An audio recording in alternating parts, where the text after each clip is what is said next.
think one of the things I've learned over the last few days in these discussions about populism and democracy is that populism isn't singular, and neither is democracy.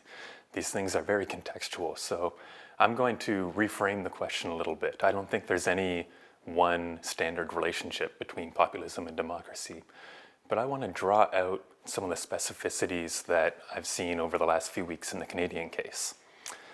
For anyone who hasn't been following this, in Canada the last few weeks there have been a huge number of protests and land occupations across the country in support of the Wet'suwet'en, who are a First Nation asserting their own sovereignty on their own lands. And these protests have shut down railways and ports and highways and bridges and really had quite a dramatic effect on Canadian society. And I think this episode teaches us some interesting things about populism, because if we look at the list of characteristics scholars have been discussing over the course of this conference, you can see a lot of them reflected in this protest movement. There's an anti-institutional bent to it. There's an anti-elite bent to it. There's a claim to speak for the people. There's a discourse around Indian Act chiefs as false representatives and hereditary chiefs as the true voice of the people.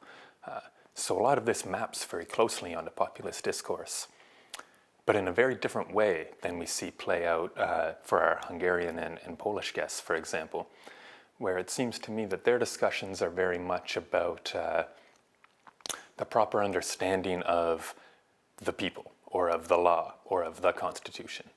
And these things are kind of taken as given and their meaning is contested. But they're taken as singular. There is one law, which means either one thing or another. There is one people, it's defined either one way or another. And it strikes me that one of the interesting things about the Canadian case is that there are multiple legal orders at play here. It's an intersection of pluralism and populism. So it's not reducible to a contest over a shared identity. It's actually an encounter between identities, an encounter between legalities.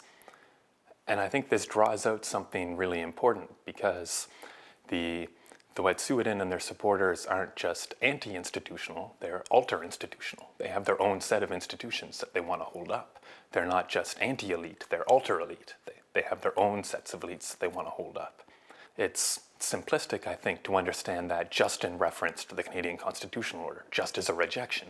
It's more than that, it's the positing of an alternative. And I think that really changes the character of this populist moment, or gives it a distinctive flavor, because it takes place in a context of a coercive monism, an enforced monism by the Canadian state. And this populism is an attempt to reassert plurality. So it's almost an inclusive movement rather than an exclusionary movement. It's pushing back against the violence that inclusion can entail. And so in that way, it's very different from a xenophobic sort of populism that we see play out in other contexts, where it's precisely anti-assimilatory in a way that's perhaps a pluralist populism rather than an exclusive populism. And so I think in some ways the Canadian case is quite distinctive and interesting in that sense, and it shows us the specificities of populism. But in another way, I think it really points to something that's probably true generally in all cases of populism, that populists have their own decision-making procedures. They have their own norms, their own leadership styles, their own forms of law and governance, if you will. And they're not just reactions to or defined in reference to a state-based constitutional order. There are unique forms of social coordination happening here.